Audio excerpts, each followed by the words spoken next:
अंकों से काबिलियत नहीं मापी जा सकती, मगर परीक्षा का होना ज़रूरी है आजमाइश के लिए। नमस्कार, मैं संजय किरोड़ीवाल और बायोलॉजी मेंटर, और आप देख रहे हैं कीरो क्लासेस। पिछले 2-3 दिनों से शेड्यूल को फॉलो नहीं कर पा रहा हूँ। कल एग्रीकल्चर बायोलॉजी का लेक्चर डालना था, वो डाल नहीं पाया, उसके लिए माफ़ी चाहूँगा। आज उसको पूरा करेंगे। +2 एग्रीकल्चर बायोलॉजी के लिए इंसेक्ट किए जा रहे थे। पिछला इंसेक्ट कातरा था, रेड हेरी कैटरपिलर, उसको कंप्लीट कर लिया था। आज का जो अपना इंसेक्ट रहेगा वो होगा वाइट ग्रब, सफ़ेद लट। टोटल 10 इंसेक्ट अपने को कंप्लीट करने, कातरा कंप्लीट हो चुका था। इस लेक्चर वीडियो में अपने वाइट ग्रब, सफ़ेद लट को कंप्लीट कर देंगे। जैसा कि नाम से पता लग रहा है कि सफ़ेद रंग की कोई लार्वा स्टेज बनेगी और वो मोस्ट डैमेजिंग फेज़ होगी इस इंसेक्ट की, तो वाइट ग्रब इसको बोला गया। इसका सबसे पहले अपने चर्चा करेंगे साइंटिफिक नेम पर। वैज्ञानिक नाम क्या है? वैज्ञानिक नाम है होलोट्राइकिया कॉन्सएंग्विनिया। होलोट्राइकिया कॉन्सएंग्विनिया इसका साइंटिफिक या वैज्ञानिक नाम है। ऑर्डर है कोलियोप्टेरा, गण जो है कोलियोप्टेरा रहेगा, और इसका जो फैमिली है वो रहेगी मेलोन्थिडी। मेलोन्थिडी इसकी फैमिली या कुल रहेगा।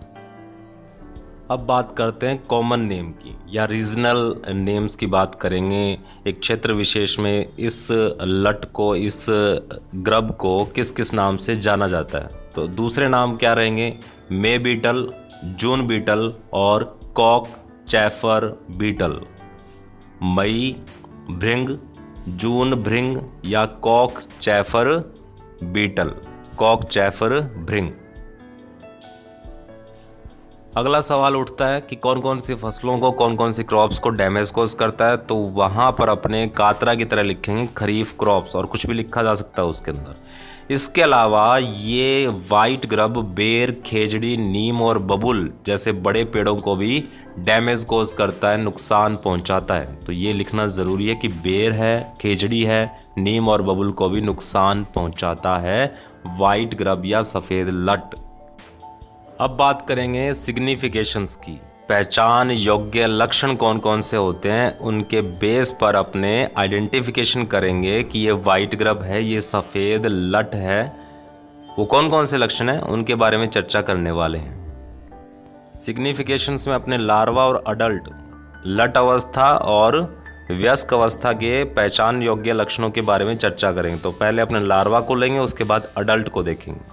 क्योंकि ये बीटल है, भृंग है, ये तितली की तरह या बटरफ्लाई की कैटेगरी में नहीं रखा जाता, और इसका गण है कोलियोप्टेरा। लार्वा जो है वो वाइट कलर का दिखाई देता है, और जो इंग्लिश अल्फ़ाबेट सी है, इंग्लिश अल्फ़ाबेट का जो लेटर सी है उसकी तरह इसकी शेप दिखाई देती है, मुड़ा रहता है, और कलर जो इसका दिखाई देगा वो होगा वाइट, जो कि नाम से पता लग रहा है। बड़ी बात क्या है, इसके अंदर स्ट्रॉन्ग जॉज दिखाई देते हैं, मजबूत जबड़े, जिनसे ये फसलों को या बड़े पेड़ों को भी नुकसान पहुंचा सकता है, जैसे खेजड़ी नीम को।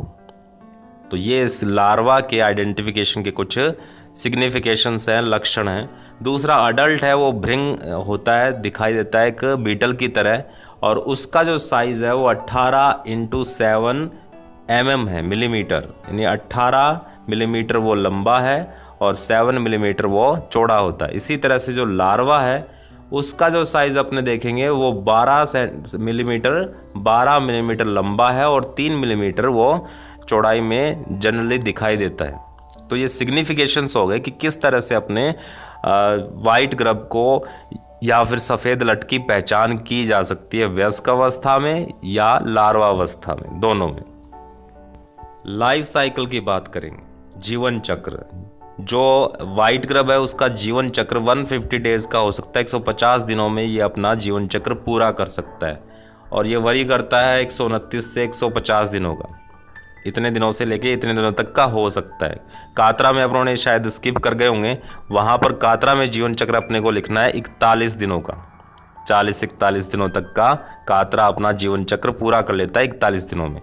अब बात करते हैं यहाँ पर वाइट ग्रब के अंडों की। तो वो भूमि में ही दिए जाते हैं, सॉइल में दिए जाते हैं, और वो भी 10 से 15 सेंटीमीटर गहराई में।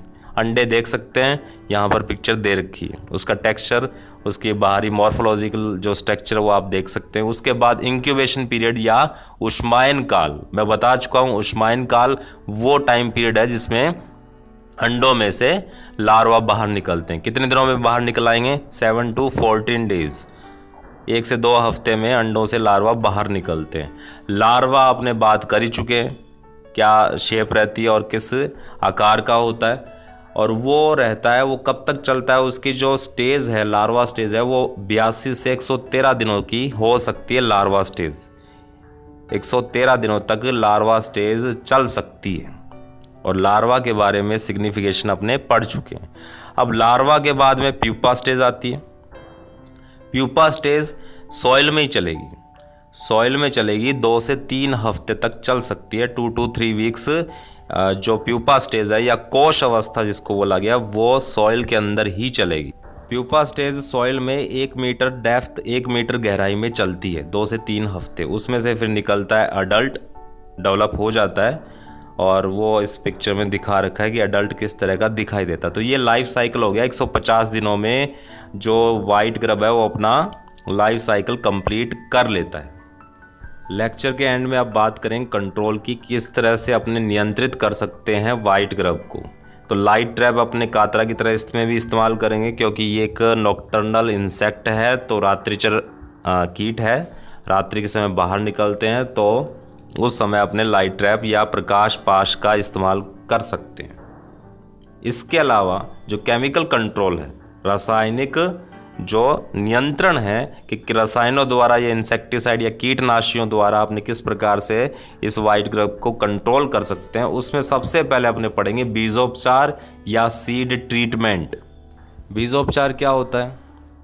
Treatment of seeds with certain chemicals और सर्टेन इंसेक्टिसाइड्स बिफोर सोइंग। बीजों को बोने से पहले कुछ रसायनों से अपने उसको ट्रीट करवाते हैं या उपचारित करवाते हैं। जैसे यहाँ पे लिखा है क्विनेलफॉस 25 cc और क्लोरपाइरीफोस, इन दोनों में से कोई एक रासायनिक इंसेक्टिसाइड काम में लेंगे, उसमें अपने बीजों को डाल देंगे कुछ समय के लिए, फिर बीजों को धूप में सन ड्राई करेंगे, सुखा लेंगे, उसके बाद बोएंगे। उसके बाद दूसरा, अगर अपने को बेर, खेजड़ी, नीम जैसे बड़े पेड़ों पर इसका जो डैमेज है उसको रोकना है, तो अपने 4 ग्राम कार्बेरिल स्प्रे कर देंगे। कार्बेरिल इंसेक्टिसाइड है, उसका स्प्रे कर देंगे, 4 ग्राम की मात्रा में लेंगे उसको। और लास्ट में फोरेट लिखा हुआ है 10% CG, ये कंसंट्रेशन का हिसाब है। 10% अपने फोरेट लेंगे और उसको अपने ग्रब कंट्रोल के लिए इस्तेमाल कर सकते हैं। इस सफ़ेद लट को कंट्रोल किया जा सकता है फोरेट 10% CG से। तो ये कुछ कंट्रोल के मेथड हो गए, ये अपने काम में ले सकते हैं। इसी के साथ अपने जो इंसेक्ट था, जो वाइट ग्रब था, उसको फिनिश कर दिया। नेक्स्ट वीडियो में कुछ नेक्स्ट करेंगे, नेक्स्ट इंसेक्ट को कंप्लीट करेंगे, और तब तक के लिए बने रहिए, टिके रहिए एंड इनहेल बायोलॉजी।